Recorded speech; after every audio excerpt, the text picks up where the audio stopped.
এক গরমের দিনে একটি কাক জলের খোঁজে উড়ছিল।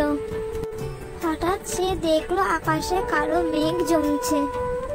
কাক আনন্দে গান গাইতে শুরু করলো, বর্ষা আসছে, আমি এখন জলে খেলবো। কিন্তু বৃষ্টি নামার আগে প্রবল বাতাস শুরু হলো। কাককে একটি গাছের ফাঁকে লুকোতে হলো। বাতাস এত জোরে বইছে যে অনেক গাছ ভেঙে গেল। কাক বুঝলো যে প্রকৃতির শক্তি অনেক বড়, তাকে সম্মান করতে হয়। কিছুক্ষণ পরে বৃষ্টি নামলো, কাক জল খেলো আর খুশি হলো। আমরা এই গল্প থেকে শিখলাম, প্রকৃতির শক্তিকে কখনো হেলাফেলা করো না, ধৈর্য ধরে অপেক্ষা করো।